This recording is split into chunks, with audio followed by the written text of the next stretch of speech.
Qu'est-ce qui rend une personne extraordinaire? Leur capacité? Leur talent? Ou simplement leur sourire? Quand j'ai rencontré Nick Vujicic pour la première fois, j'ai su que je venais de rencontrer quelqu'un d'extraordinaire. Dès l'instant où il a commencé à partager avec moi sa merveilleuse histoire, j'ai pu voir comment Dieu utilisait un homme sans bras ni jambes pour être ses mains et ses pieds. Mon père disait qu'il était à côté de ma mère lorsque j'étais en train de naître, et il a vu mon épaule sortir. Il a pâli. Il espérait que ma mère n'avait pas vu parce qu'il a remarqué que je n'avais pas de bras droit. Il a dû quitter la pièce. Il ne pouvait croire ce qu'il avait vu. Le docteur est arrivé et mon père lui a dit « Mon fils, il n'a pas de bras droit. » Et le docteur a répondu « Non, il n'a pas de bras du tout, ni de jambes. » Mon père n'en croyait pas ses oreilles. À l'église, tous étaient dans le deuil disant « Pourquoi Dieu a permis que quelqu'un naisse ainsi ?» Au début, ma mère ne voulait même pas me porter, ni m'allaiter. Elle s'est sentie très mal à l'aise les premiers mois, et il a fallu à mes parents beaucoup de temps pour faire de nouveau confiance à Dieu, pour savoir qu'il n'avait pas commis une erreur, qu'il ne nous avait pas oubliés. Les parents de Nick ont remis leur peur et leur déception face aux incapacités de leur fils entre les mains du Seigneur. Ils ont décidé de faire confiance à Dieu et de croire qu'il avait un avenir et une espérance, que Dieu avait un plan pour lui. Mais alors que les années ont passé, Nick a fait face à de nombreux défis. Il avait du mal à faire confiance à un Dieu qui, selon lui avait donné moins qu'aux autres. J'ai défié Dieu en disant « Dieu, je sais que je suis pécheur et que je n'aurai probablement jamais la paix si je ne t'invite pas dans mon cœur. Mais je ne t'y inviterai pas tant que tu n'auras pas répondu à ma question. Pourquoi as-tu pris mes bras et mes jambes? Pourquoi ne m'as-tu pas donné tout ce que les autres ont? » Et j'ai dit « Dieu, tant que tu ne m'auras pas répondu, je ne te servirai pas. » Alors j'ai voulu tout arrêter. Si Dieu n'abrégeait pas mes souffrances, alors j'allais le faire moi-même. C'est ainsi qu'à l'âge de 8 ans, j'ai tenté de me noyer dans mon bain. J'ai dit à mes parents, je veux juste me relaxer un peu, pouvez-vous me mettre dans le bain? Je me suis retourné à deux reprises pour voir si j'allais aller jusqu'au bout. N'y suis pas arrivé. La pensée qui m'a empêché de le faire, c'était l'amour que j'avais pour mes parents. Je les aime tellement. Tout ce qu'ils ont fait, c'est de m'aimer. Et j'ai pensé aux conséquences qu'aurait eu ma mort. J'ai imaginé mes funérailles.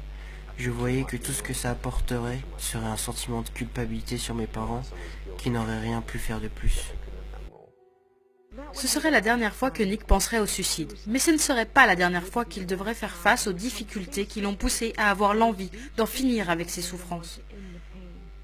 Un jour, la mère de Nick lui a fait lire un article sur un homme très sévèrement handicapé, et l'histoire de cet homme a eu un très grand impact sur la vie de Nick. J'avais le choix, être en colère contre Dieu pour toutes les choses que je n'avais pas, ou bien être reconnaissant pour celles que j'avais. Ma mère m'a dit, Nick, Dieu va t'utiliser, je ne sais pas où ni comment, mais il va le faire. Et ces graines ont commencé à germer dans mon cœur. C'est là que j'ai compris que ça ne servait à rien d'être complet de l'extérieur quand on était brisé de l'intérieur. Et j'ai découvert que Dieu pouvait guérir sans changer les circonstances. J'ai donné ma vie à Jésus en lisant Jean 9 quand j'avais 15 ans. C'est l'histoire d'un homme qui arrive dans un village, il était aveugle de naissance. Jésus l'a vu et les gens disaient « Pourquoi cet homme est-il né ainsi ?» Jésus a répondu « C'est afin que les œuvres de Dieu soient manifestées en lui. » Et dans 2 Timothée 3,16, il est écrit que toute écriture est inspirée de Dieu. Et je crois que c'est Dieu qui m'a insufflé la vie et la foi. Cette foi est venue sur moi, cette paix est venue sur moi, et j'ai senti que Dieu avait répondu à ma question.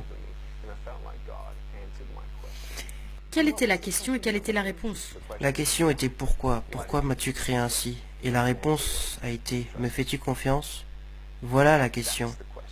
Et quand on répond oui à cette question, rien d'autre n'est important. Mais pour vous en particulier, qu'est-ce qui vous a fait dire « Seigneur, je vais faire confiance à ta parole car elle a la vérité. Je vais te faire confiance même si je ne sais pas ce que tu me réserves pour demain. » Parce que je n'ai rien trouvé d'autre. Rien d'autre ne pouvait me donner la paix. Je savais que des jambes et des bras seuls ne pouvaient me donner la paix. Je savais que je connaissais la vérité. qui j'étais, pourquoi j'étais là, où je vais, où je ne vais pas, et je n'ai pas trouvé cette vérité ailleurs qu'en Jésus-Christ. Et c'est en Jésus-Christ que Nick a puisé la force pour faire ce que beaucoup pensaient impossible. C'est dur d'être fort quand des gens vous disent constamment « Tu n'es pas assez bien, va-t'en, on ne veut rien avoir à faire avec toi. Nick, tu n'es personne, Nick, tu ne peux pas faire ceci ou cela, Nick, Nick, Nick. » Dans la vie, si tu ne sais pas la vérité, tu ne peux pas être libre. Parce que tu crois que les mensonges sont la vérité.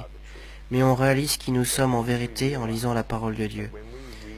Je ne suis pas un homme sans bras ni jambes, je suis un enfant de Dieu. Je suis pardonné mes péchés, je suis ambassadeur du roi des rois, du Seigneur des seigneurs. Je ne suis rien d'autre qu'un serviteur du Dieu très haut. Ça n'a rien à voir avec Nick, ni les capacités de Nick à devenir un conquérant.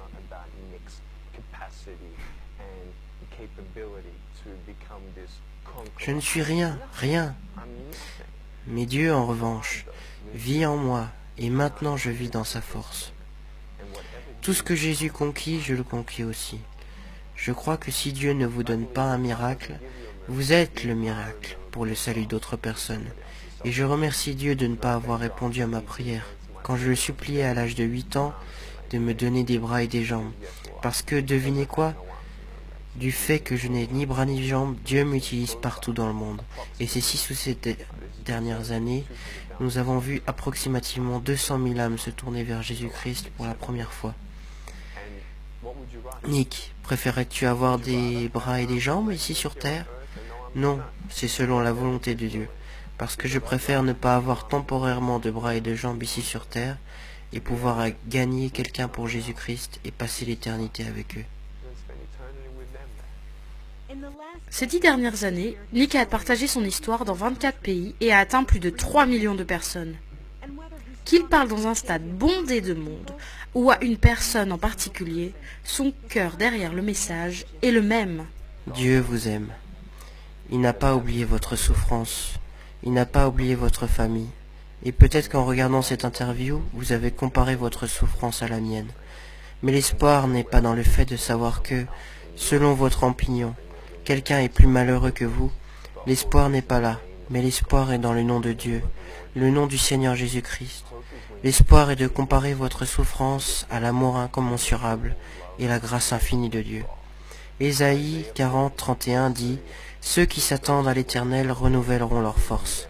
Ils s'élèveront avec des ailes comme des aigles. » Je n'avais pas besoin que mes circonstances changent. Je n'avais pas besoin de bras et de jambes. J'ai besoin des ailes du Saint-Esprit et je vole, parce que je sais que Jésus me tient debout. N'abandonnez pas Dieu, car lui ne vous abandonnera jamais.